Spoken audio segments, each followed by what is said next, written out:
Cuenta la leyenda que después de la guerra de Troya, Ulises tardó 10 años en regresar a Ítaca, la isla en la que vivía. Este es el argumento de la famosa Odisea de Homero, un libro en el que se relatan las peripecias de Ulises y de sus soldados tratando de regresar a casa.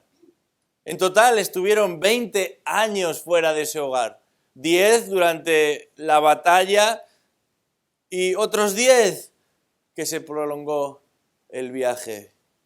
Tanto tiempo había estado ausente este hombre que a su mujer le llegaban pretendientes con el deseo de que diese por muerto al marido y accediese a casarse a alguno de esos pretendientes o con alguno de esos pretendientes. Porque después de tantos años de ausencia, pocos pensaban que Ulises regresaría a casa. Estamos estudiando el Evangelio de Mateo y hasta el momento Jesús todavía no ha participado en ninguna guerra abierta y tampoco han pasado años desde la última vez que estuvo en su casa, pero sí bastante tiempo. Tiempo en el que se ha dedicado a predicar. Tiempo en el que se ha dedicado a sanar y a visitar distintos lugares, a conversar con todo tipo de personas, particularmente aquellos en gran necesidad. Y después de un periodo largo en su región y más allá de su región, Jesús por fin parece que se dirige a casa. Y todos sabemos cómo aprecia uno regresar a casa después de un tiempo lejos de ella. En este caso no sabemos si Jesús se dirigía a su propia casa o a la casa de algún amigo, probablemente la de uno de sus discípulos, pero cuando está a punto de llegar a casa, cuando está a punto de cruzar la puerta, se ve sorprendido por dos hombres desesperados que claman urgentemente por su ayuda. Os invito a abrir vuestras Biblias al Evangelio de Mateo, capítulo 9, versículo 27 al 31, porque aquí Jesús va a aprovechar ese encuentro con estos dos hombres a la puerta de su casa para confirmar una vez más que Él es el Mesías prometido. Mateo capítulo 9, versículo 27, dice ahí: al irse Jesús de allí, dos ciegos le siguieron gritando y diciendo: Hijo de David, ten misericordia de nosotros. Y después de haber entrado en la casa, se acercaron a él los ciegos. Y Jesús les dijo: ¿creéis que puedo hacer esto? Ellos le respondieron: sí, Señor. Entonces les tocó los ojos diciendo: hágase en vosotros según vuestra fe. Y se les abrieron los ojos. Y Jesús les advirtió rigurosamente diciendo: mirad que nadie lo sepa. Pero ellos, en cuanto salieron, divulgaron su fama por toda aquella tierra. Hasta aquí nuestra lectura. Delante de nosotros tenemos dos elementos con los que, o por medio de los que Jesús va a confirmar que Él es el Mesías prometido, ese que todos necesitamos. Y el primer elemento que nos encontramos aquí podríamos llamarlo la intervención de Jesús. Versículos del 27 al 30, la intervención del Jesús. Dice ahí que esos dos ciegos le siguen y gritan y dicen: Hijo de David, ten misericordia de nosotros. Y aun cuando Jesús ha entrado en la casa, se acercan a él los ciegos y Jesús les dice: ¿creéis que puedo hacer esto? Y ellos responden: sí, Señor. Entonces los toca en sus ojos y les dice: hágase en vosotros según vuestra fe. Y se les abrieron los ojos. Tremenda historia, sencilla pero definitiva para estos hombres. Nos encontramos aquí con dos ciegos que en realidad salen al encuentro de Jesús Y no será la última vez que esto suceda, porque ya fuese por nacimiento o por causa de alguna enfermedad contraída con el tiempo, la ceguera era un mal común en aquella época. Y en esta ocasión son dos los ciegos que siguen a Jesús. Pero no como tantos otros que le siguen y le acompañan a todas partes. Estos ciegos claman y gritan y reclaman misericordia a aquel que viene ya durante un tiempo predicando sobre la misericordia. Estos dos anhelan la vista, anhelan y ansían la sanidad y siguen urgentemente a uno que hace maravillas, obras que nadie más puede repetir, obras que nadie más puede imitar o reproducir. La noticia de que Jesús había devuelto a la vida a la hija del oficial de la sinagoga se había difundido por todo el territorio, eso dice el versículo 26. Y estos dos hombres están ciegos, pero no están sordos. Y han escuchado, han oído acerca de este Jesús y se las ingenian para localizarlo y literalmente perseguirlo hasta la puerta de su casa. De hecho, el versículo 28 señala que no solamente lo siguen hasta la puerta de su casa, sino que cuando Jesús entra en la vivienda, los ciegos también entraron.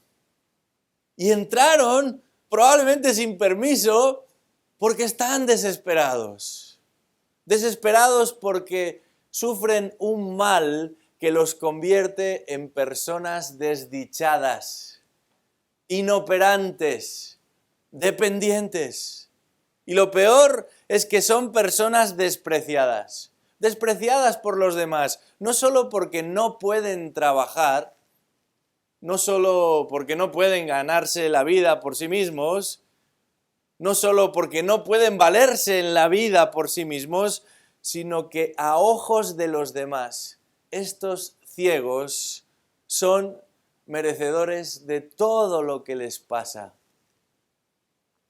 Porque en la época de Jesús se considera que el pecado es lo que produce la enfermedad. Piensan que la enfermedad es un castigo de Dios, un juicio de Dios.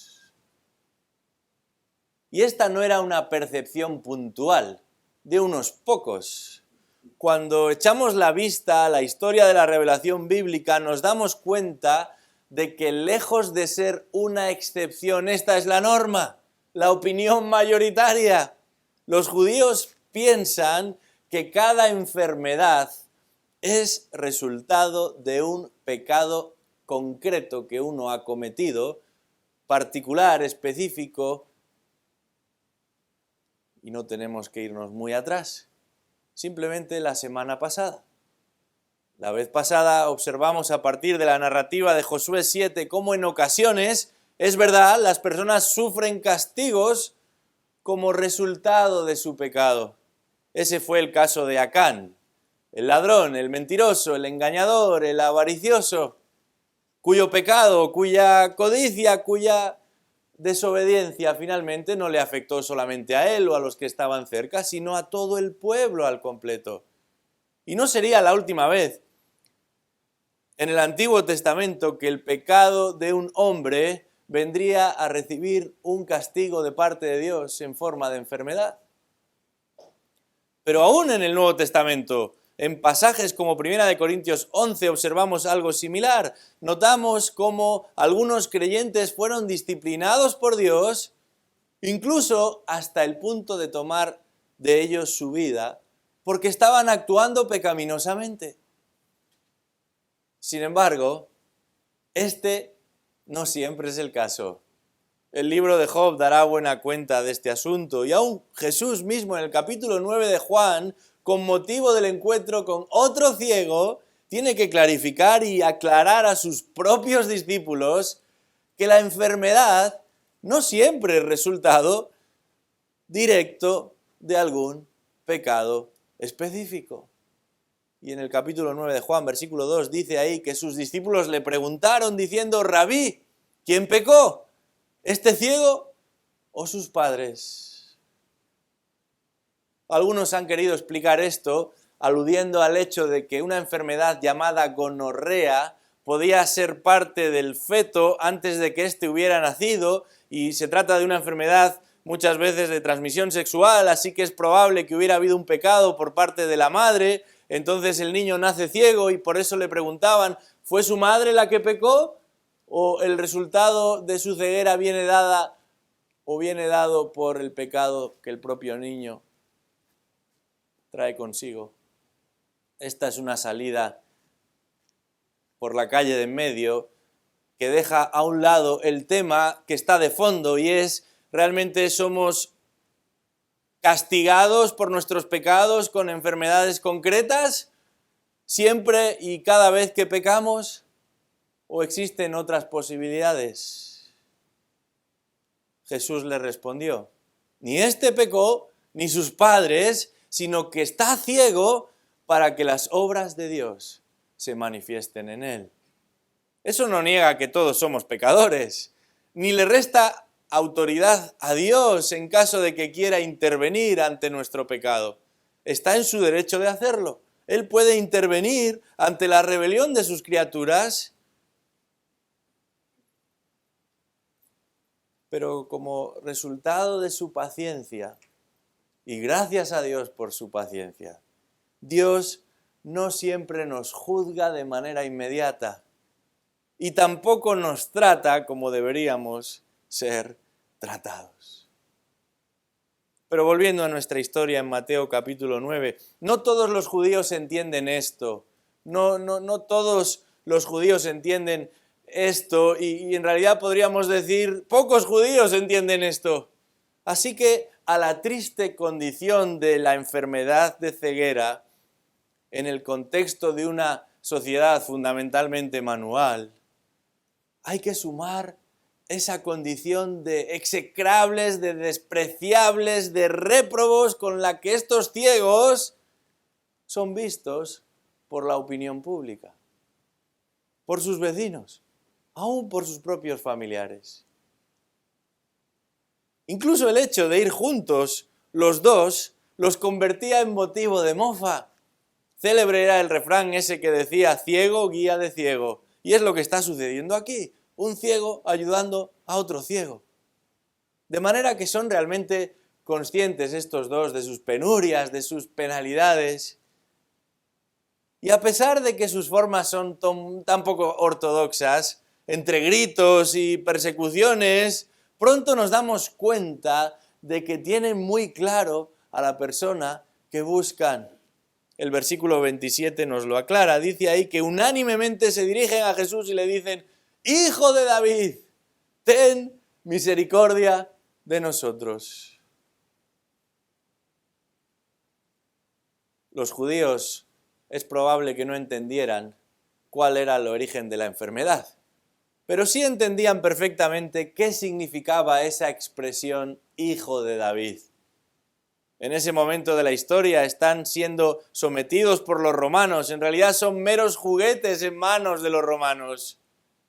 Y en ese momento en el que la opresión y la falta de libertad es lo que caracteriza sus vidas, ese deseo y anhelo y expectativa ante la vieja promesa de un libertador, ante el Mesías Salvador que un día le devolvería la hegemonía a Sión y colocaría el trono de David en la ciudad de Jerusalén, es todo lo que deseaban, es todo lo que anhelaban, es todo lo que esperaban. Así que ese título, Hijo de David, referido a una persona concreta, revela un estatus único, el del legítimo heredero al trono. Y eso no es poca cosa, pero en este caso apuntaba incluso a algo más. Y todavía más importante, es que ese título de Hijo de David tiene también connotaciones mesiánicas. Y el evangelista Mateo desde el principio ha querido demostrarnos con su evangelio que Jesús es legítimo heredero de David, y así es como se le presenta en el capítulo 1, versículo 1 de este Evangelio. Fijaos cómo comienza este Evangelio de Mateo. Dice ahí, libro de la genealogía de Jesucristo, hijo de David, hijo de Abraham. Pero Jesús no simplemente se encuentra en la línea dinástica de sucesión. Él no es meramente un candidato más al trono, como tantos otros a lo largo de la historia de la nación. Él es el hijo de David, sí. Él es el hijo de Abraham, sí. Pero en última instancia, Él es el Hijo de Dios. El Mesías prometido, el Mesías esperado, del que el profeta Isaías había dicho, he aquí la Virgen concebirá y dará a luz un hijo y le pondrán por nombre Manuel, que significa Dios con nosotros. Por eso, esos dos ciegos, que no lo han visto físicamente, como tantos otros, están convencidos de ello. Y esa es la razón por que se refieren a Él de esta manera, con estas palabras. Y es entonces que al escuchar estas palabras Jesús interviene. Pero a la mayoría de los milagros van a ser distintos a este, porque a diferencia de lo que ha sucedido con otros milagros, Jesús interviene no para confirmar sus propias palabras, su propia enseñanza, sino más bien las palabras de los ciegos.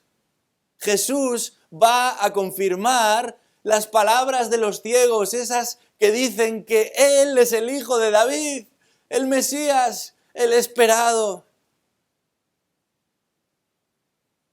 Y a diferencia también de lo que ha sucedido en muchas ocasiones, lo va a hacer por medio de un milagro de sanación, pero no lo sana inmediatamente, como fue el caso de aquella mujer que solo tuvo que tocar la borla del manto de Jesús y en ese instante se recuperó después de años de enfermedad. En este caso concreto, en el de los dos ciegos, Jesús, antes de sanarlos, les va a hacer una pregunta.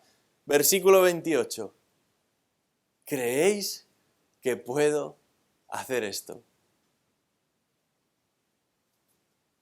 La respuesta de ellos es inminente. No lo tienen que pensar. Los ciegos respondieron con seguridad, con determinación. Simplemente dijeron, sí, Señor. Esto casi parece una respuesta militar, ¿verdad? Sí, Señor. Y es por eso que Jesús de nuevo se dirige a ellos inmediatamente también y les dice, sea hecho en vosotros de acuerdo a vuestra fe. Y la idea no es que Jesús actúa conforme a la medida de su fe, sino como respuesta a la fe de ellos. Vamos a detenernos aquí por un momento porque este asunto es importante. Resulta interesante que la fe en los evangelios no siempre es el factor determinante para que se produzca un milagro. Solo hay que pensar en la hija de Jairo. Ella estaba muerta. O en el hijo del centurión. Estaba enfermo y ni siquiera tuvo un encuentro con Jesús. De hecho, no son ellos los que piden por su sanación. O pensemos simplemente en Lázaro. Ni aun sus hermanas creían en que Jesús iba a resucitarlo. Por eso lloraban y decían eso de, si hubieras estado aquí, mi hermano no hubiera muerto, pero ahora, ¿qué hacemos ahora? Y Jesús les dice, yo soy la resurrección y la vida. El que cree en mí nunca morirá, sino que resucitará en el día postrero. Pero ellas le dicen, bueno, yo sé que Él resucitará en el día postrero, pero ahora, ¿qué hacemos ahora?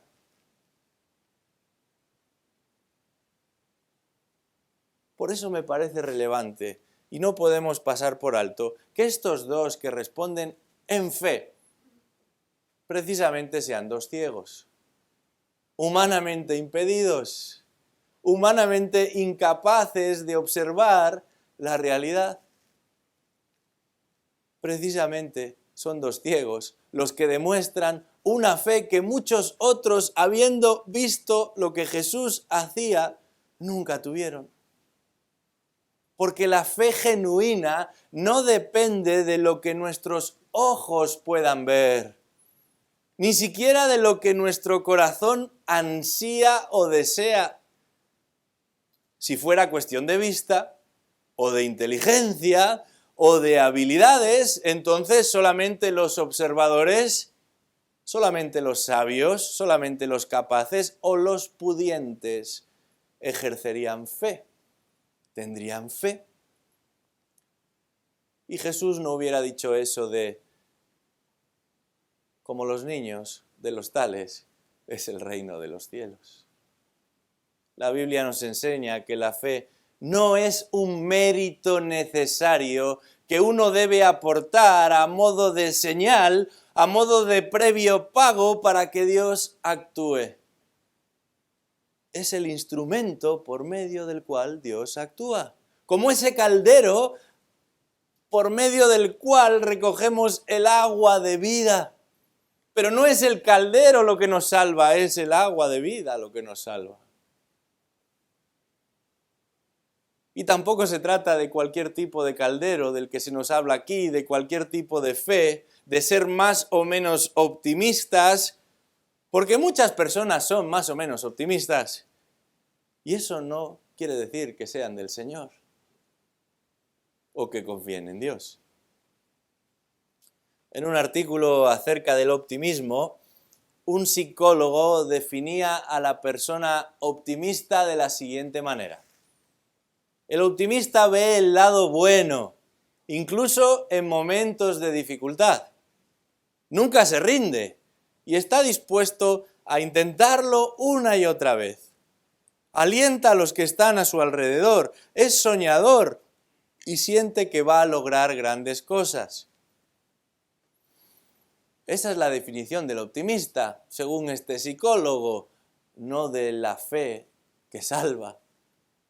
Además de esta definición, este hombre proponía hasta 50 ejemplos de lo que significa ser optimista. No los voy a mencionar todos, evidentemente, pero sí algunos. Un optimista es un estudiante que piensa que va a aprobar el curso escolar. Un optimista es una madre que confía en que su hijo se va a recuperar de una enfermedad. Un optimista es una trabajadora que tiene confianza en que sus vacaciones van a ser inolvidables. Un optimista es un niño que está de cumpleaños y espera recibir muchos regalos el día de su fiesta. Un optimista es un joven que tiene una entrevista de trabajo en la empresa de sus sueños y siente que le van a dar el puesto. Un optimista es un ejecutivo que se levanta todas las mañanas confiado en que va a cerrar muchos acuerdos financieros positivos. Estoy seguro de que todos conocemos a alguna persona pesimista. Suelen ser la mayoría, de esas que ven el vaso medio vacío.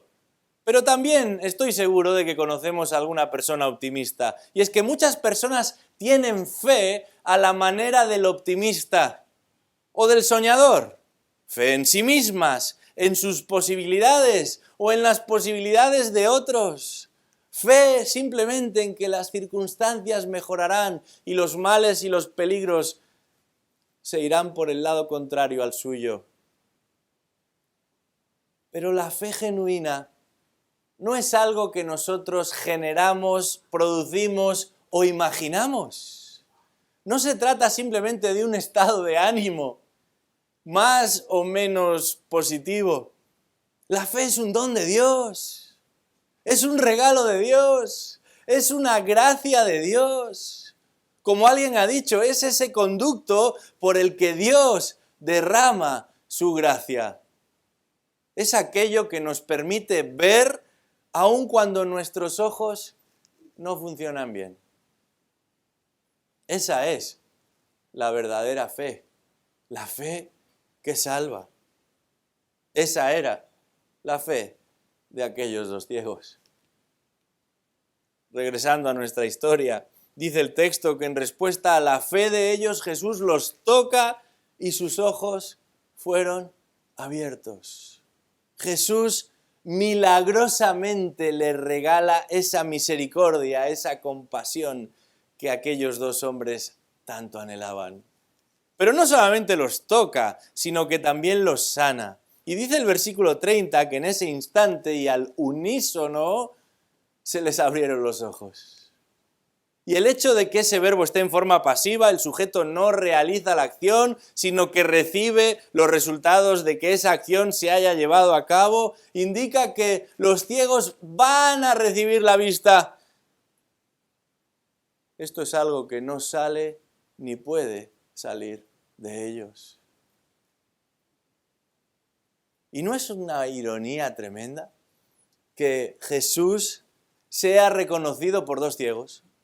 Que Jesús sea creído por los impuros, que sea honrado y reverenciado por la escoria de la sociedad, mientras que los sabios, mientras que los expertos, mientras que aún hasta los religiosos lo tratan con desdén y lo rechazan con superioridad, al punto que terminarán por matarlo.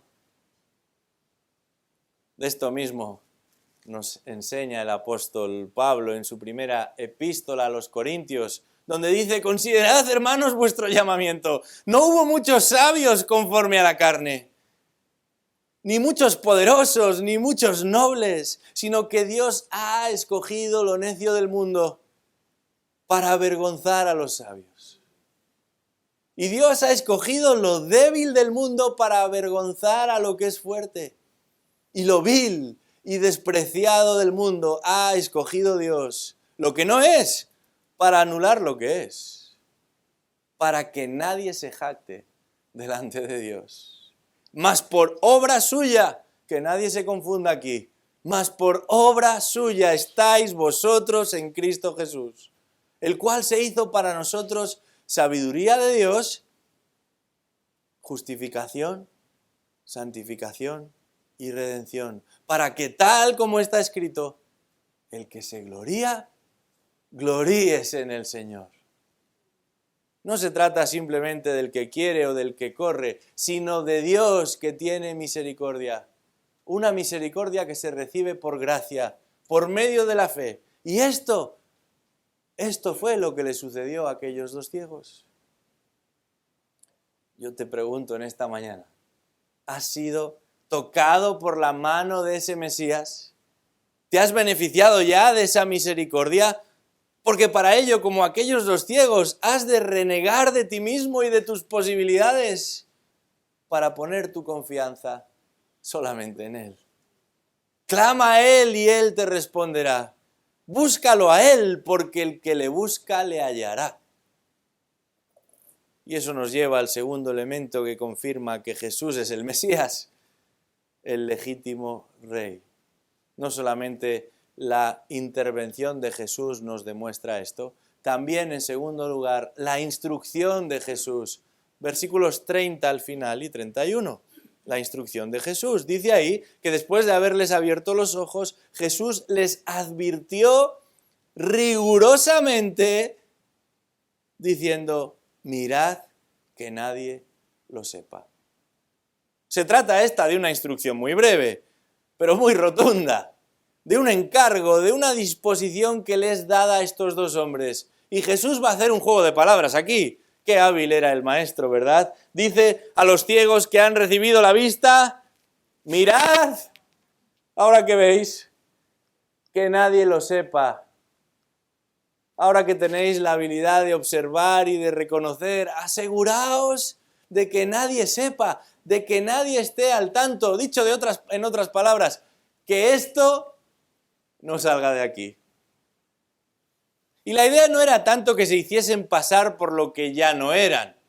La instrucción de Jesús no pretendía que se fuesen a su casa haciéndose los ciegos, que ocultaran a los demás que ya no estaban ciegos. De estos los hay por la calle, ¿verdad?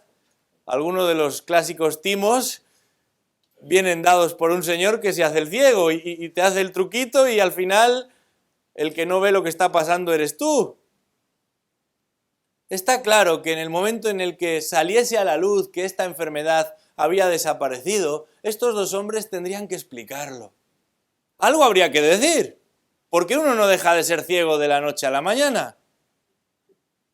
¿Por qué uno no recupera la vista como el que recupera el apetito? Pero Jesús, cuando instruye a estos dos, no está pensando tanto en su sanidad, sino más bien en su identidad. No está pensando en la sanidad de los ciegos, sino en la identidad de Jesús. Y uno se pregunta, ¿por qué? ¿Por qué si Jesús es el hijo de David? ¿Por qué si Jesús ha venido a anunciar el evangelio del reino? ¿Por qué si Jesús tiene toda la autoridad y el poder y la confirmación de parte de Dios, por qué no quiere que otros lo sepan? Mucho se ha escrito al respecto. Pero yo creo que hay dos razones fundamentales, y ambas son confirmadas a la luz del contexto en el que nos encontramos aquí en Mateo. Por un lado, Jesús, dentro de su programa, dentro de su plan, dentro de su proceder, ha estado invirtiendo tiempo y esfuerzo en un grupo de emisarios, un grupo de embajadores, un grupo de discípulos a los que ha venido instruyendo y enseñando y capacitando. Y serán ellos los que en el capítulo 10, tan solo unos versículos después de este suceso, van a ser reconocidos como legítimos representantes y van a ser enviados como legítimos representantes. Estos ciegos han recibido misericordia y sanidad, pero no necesariamente están listos para ser enviados como emisarios de Cristo.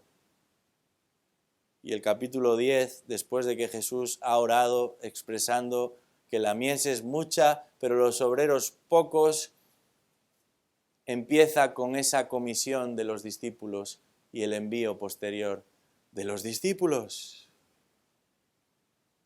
Pero hay otro elemento también.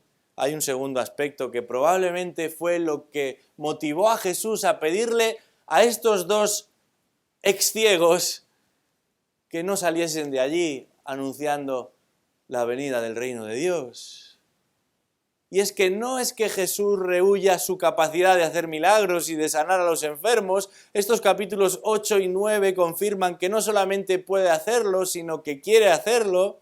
Pero llegados a este punto, igual que había sucedido tras haber dado de comer a multitudes, Jesús percibe que el deseo por la salud y la prosperidad de tantos y tantos en el pueblo puede desviar el verdadero propósito que le ha traído aquí. No es el momento de coronarle como rey, es el momento de sufrir como un siervo. Así que les pide a estos hombres, que ya han demostrado su insistencia y su entusiasmo, que no divulguen, que no proclamen lo sucedido. Los dos ciegos tenían fe y fueron sanados, pero fueron también incapaces de guardarse para sí lo que había sucedido. Y dice el versículo 31 que en cuanto salieron, divulgaron su fama por toda aquella región. En este caso, habiendo sentido su mano de misericordia y habiendo experimentado su toque de poder, habiendo recibido esa vista que nunca tuvieron, su deseo de dar a conocer lo que les había sucedido, cegó ya no su vista, sino su entendimiento. Y fueron desobedientes. Lo interesante es que según lo que nos confirma el versículo 31, ese mensaje que divulgaron, esa noticia que dieron a conocer, no solo en el pueblo de Capernaum, sino en todo el territorio alrededor, no fue la de su propia fe, sino más bien la fama de aquel que les había rescatado de su condición. Pero al hacerlo, fueron desobedientes. Y por eso probablemente no alcanzaron ningún fruto espiritual. Esto es importante. porque Dios no va a bendecir nuestra desobediencia.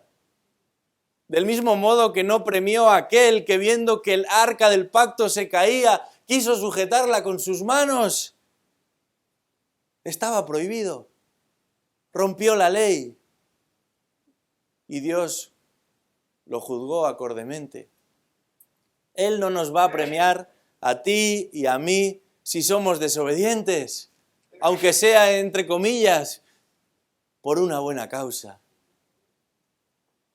Y sin embargo, a este lado de la cruz, el llamado para todos aquellos que se han beneficiado de la persona de Cristo, la comisión para todos aquellos que se han beneficiado de la obra de Cristo, es justamente la contraria. Que divulguemos su fama, que hablemos de Él, que prediquemos acerca de Él, porque somos embajadores de Cristo. Un testimonio andante de la gracia de Dios. Voceros de un mensaje que ha de llegar hasta lo último de la tierra. Dice 2 Corintios 5, y todo esto procede de Dios, quien nos reconcilió consigo mismo por medio de Cristo y nos dio a todos nosotros el ministerio de la reconciliación, a saber, que Dios estaba en Cristo reconciliando al mundo consigo mismo, no tomando en cuenta a los hombres sus transgresiones, y nos ha encomendado a nosotros la palabra de la reconciliación. Por tanto, nosotros, sus hijos, somos embajadores de Cristo, como si Dios rogara por medio de nosotros, en nombre de Cristo, os rogamos, reconciliaos con Dios. Tremenda oportunidad y privilegio que Dios ha puesto en nuestras manos. Hace apenas un par de semanas tuve la oportunidad de predicar en una conferencia de misiones y al terminar la sesión, una mujer de habla inglesa vino a hablar conmigo. Y no sería relevante que esta mujer fuese de habla inglesa si no os cuento lo que os voy a contar a continuación.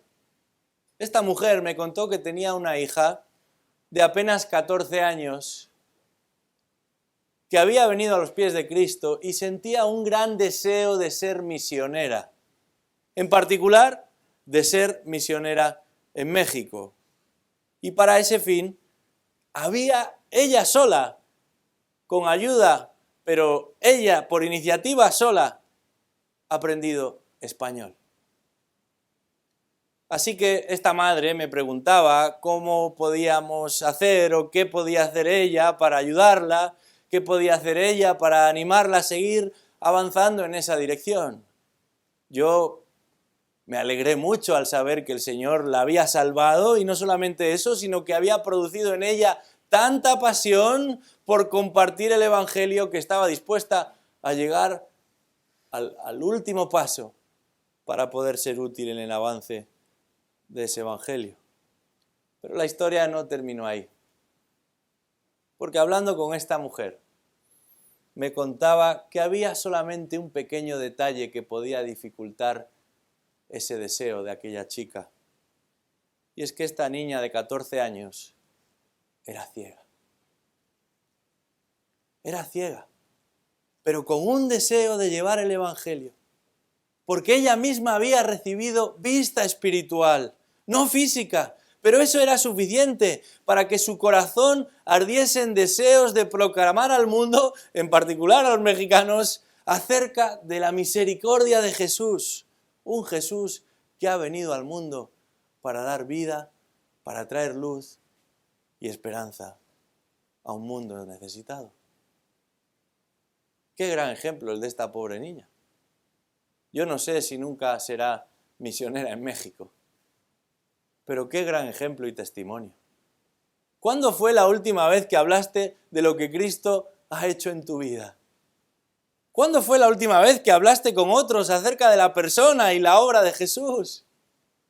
¿Cuándo fue la última vez que como aquellos ciegos o como esta niña ciega diste a conocer la fama de Jesús?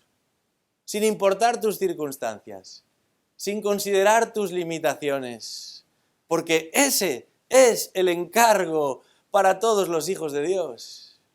Y en un sentido, es parte de la confirmación de que realmente somos hijos de Dios. La Escritura dice, creí, por tanto, hablé. Porque el creyente, dice el libro de Romanos, es uno que cree en su corazón, sí, pero que también confiesa con su boca que Jesús es el Señor y que Él resucitó de los muertos. Dice el texto que estos dos ciegos lo hicieron saber en toda la región. Y sin duda fueron desobedientes a la comisión que habían recibido, a la instrucción de Jesús. Pero creo que la mayoría de nosotros somos desobedientes cuando a nosotros Dios nos ha pedido justamente lo contrario. Ese llamado de proclamar las virtudes de aquel que nos llamó a su luz admirable.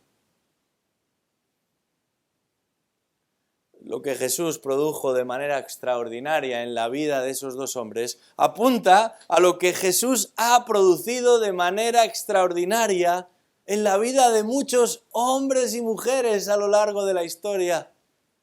Es por eso que el milagro más repetido por Jesús en los evangelios es precisamente este, la sanación de personas ciegas, para que pudieran ver este mundo como realmente es. De hecho, el profeta Isaías anunció que para esto había venido Jesús, para dar, entre otras cosas, vista a los ciegos. Y de manera parecida, a lo largo de la historia, a muchos otros Jesús les ha dado vista espiritual, para que puedan ver el mundo tal y como es a los ojos de Dios. Y este se trata de un milagro extraordinario, el mayor de todos. Porque del mismo modo que un invidente no tiene la capacidad de ver, un pecador no tiene la capacidad de ver el mundo como Dios lo ve. Y del mismo modo que para un ciego no ver le resulta un problema, para todos nosotros no ver ni entender la realidad como Dios la ve nos supone un gran problema, el mayor de todos.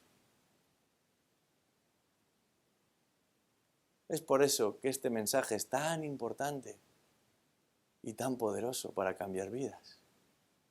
Hubo un hombre que entendió esto perfectamente. Tras una vida de pecado y de maldad, de abusos, de desprecios, el Señor sacó la venda que impedía que sus ojos vieran. Y lo alcanzó con su gracia.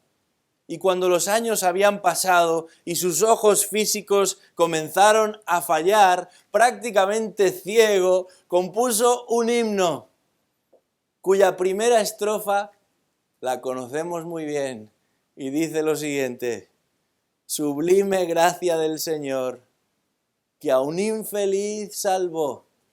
Fui ciego, mas hoy veo yo. Esto lo escribe prácticamente ciego con la ayuda de otro. Fui ciego, mas hoy veo yo. Perdido, y él me halló. Para entonces John Newton, que así se llamaba, estaba casi ciego físicamente, pero nunca había experimentado una mejor visión en su vida. ¿Cómo no cantar? ¿Cómo no expresar? ¿Cómo no trasladar a otros lo que Cristo ha hecho posible en nosotros? Que el Señor nos ayude a ser fieles en la tarea que Él nos ha encomendado. Porque si Jesús ha intervenido en tu vida regalándote la vista espiritual, también te ha dejado una instrucción. La contraria a aquellos dos. Nosotros sí hemos de anunciar el Evangelio a todo lo que se mueva hasta que Él venga a buscar a su iglesia. Vamos a orar. Señor, en este día te alabamos y te adoramos.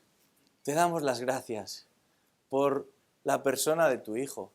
Una vez más nos asombramos y nos maravillamos ante la compasión de Jesús, pero también ante la autoridad de Jesús, capaz de vencer toda limitación, con el fin de mostrar qué clase de persona es, el único, el escogido, el enviado de Dios, el Salvador del mundo.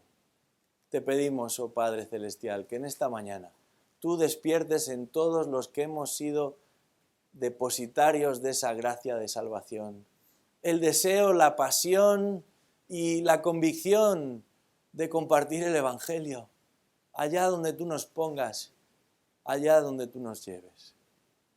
Pero oramos también por personas que están aquí ahora, escuchando tu palabra, y sin embargo, al mismo tiempo, se encuentran tan lejos de ti, cegados por su entendimiento, por sus deseos, por sus expectativas de vida, conocedores de mucho acerca de tu Hijo, pero desconocedores de lo más importante, de su amor de salvación, de su sacrificio poderoso para salvar y cambiar vidas. Te pedimos que tu mismo Espíritu que obró en la vida de aquellos dos ciegos, opere también en la vida de estos, y se vayan de aquí habiendo visto aquel que da imagen al Dios invisible. Oh Dios, ten misericordia de ellos como la tuviste de aquellos dos ciegos, y no permitas que nadie se vaya de aquí condenado porque, habiendo rechazado al Hijo, prefirieron y amaron más las tinieblas que la luz. Pedimos esto, sabiendo que tú respondes a la oración y que tú quieres salvar y no deseas que nadie se pierda, pero también sabiendo que solamente tú puedes hacerlo. En el nombre de Jesús lo oramos y lo suplicamos. Amén.